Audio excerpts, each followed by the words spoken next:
नमस्कार, next ice Hindi के चौड़ी अंक में आपका स्वागत है। आइए आज की पहली न्यूज के ऊपर बात करते हैं। इस न्यूज को द हिंदू ने कवर किया था और ये हेल्थ सेक्शन की न्यूज है जो जीएस पेपर 2 के अंतर्गत शामिल होगी। न्यूज एचएमपीवी के ऊपर है। HMPV infection not new, no cause for alarm centre. स्वास्थ्य मंत्रालय ने सोमवार को कहा कि एचएमपीवी यानी ह्यूमन मेंटानियो वायरस दुनिया भर में फैल चुका है, यहां तक कि भारत में भी।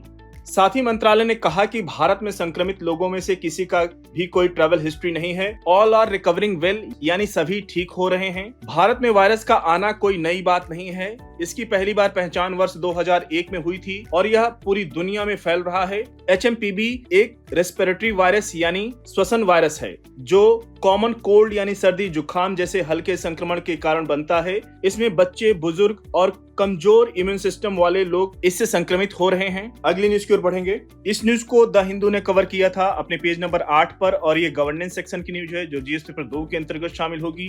न्यूज ये है कि decoding the national anthem controversy. Tamil Nadu के राज्यपाल आर.एन. रवि वर्ष के पहले सत्र के उद्घाटन के दिन कस्टमरी एड्रेस यानी परंपरागत संबोधन दिए बिना ही विधानसभा चले गए और शिकायत की कि उनके निर्धारित संबोधन से पहले राष्ट्रगान नहीं बजाया गया। पिछले वर्ष भी उन्होंने अपना अभिभाषण पढ़ने से इनकार कर दिया था।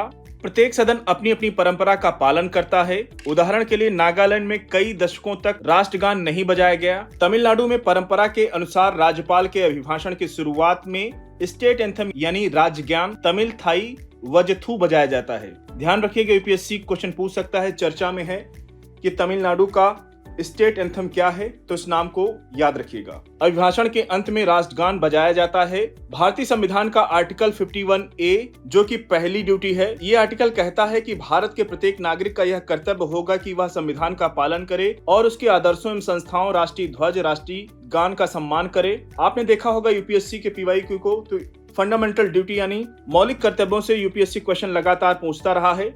आज इंसर्ट करना रह गया है, कोशिश करेंगे कि अगले अंकों में शामिल करेंगे। अगले न्यूज की ओर बढ़ेंगे। इस न्यूज को ऑल इंडिया रेडियो ने कवर किया था। गवर्नेंस सेक्शन की न्यूज है जो जीएस पेपर 2 के अंतर्गत शामिल होगी। न्यूज ये है कि home minister Amit Shah to launch Bharatpol for streaming red corner notice through Interpol. केंद्रीय गृह मंत्री अमित शाह ने आज नई दिल्ली में सीबीआई यानी सेंट्रल ब्यूरो ऑफ इन्वेस्टिगेशन द्वारा विकसित भारत पोर्टल का शुभारंभ करेंगे।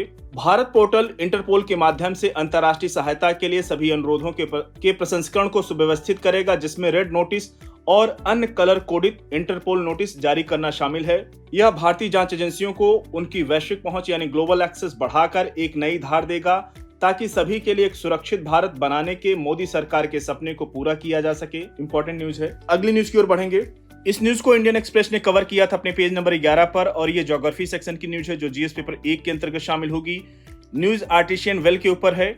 राजस्थान के जैसलमेर जिले के तारानगर गांव के निवासियों ने पिछले महीने एक यूनिक फिनोमिना यानी अनोखी घटना देखी जब 27 दिसंबर को जमीन के नीचे से बड़ी मात्रा में पानी बाहर निकलने लगा। इसको आर्टिशियन एक्वीफर का नाम दिया गया। आर्टिशियन एक्वीफर का मतलब है कि दबाव में जमा पानी जो धरती की सतह के नीचे तलछट और मिट्टी की परतों के बीच जमा होता है और इसे ऊपर और नीचे मौजूद हार्डी मटेरियल्स यानी कठोर सामग्रियों की वजह से कन्फाइंड वाटर यानी सीमित पानी भी कहा जाता है। तो इस टर्म को याद रखिएगा, क्वेश्चन पूछ सकता है यूपीएससी। अगले न्यूज की ओर बढ़ेंगे। इस न्यूज को ऑल इंडिया रेडियो ने कवर किया था। गवर्नेंस सेक्शन की न्यूज है जो जीएस पेपर 2 के अंतर्गत शामिल होगी। न्यूज ये है कि Punjab opens scholarship portal for OBC, EBC, DNT student under PM Yashasvi scheme.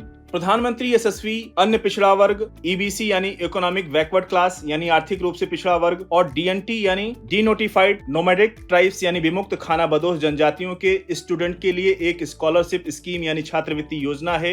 इस योजना के अंतर्गत छात्र कक्षा 9 से 10 तक प्री मैट्रिक छात्रवृत्ति और पोस्ट मैट्रिकुलेशन या पोस्ट सेकेंडरी स्तर पर अपने हायर एजुकेशन के लिए पोस्ट मैट्रिक स्कॉलरशिप का लाभ उठा सकते हैं।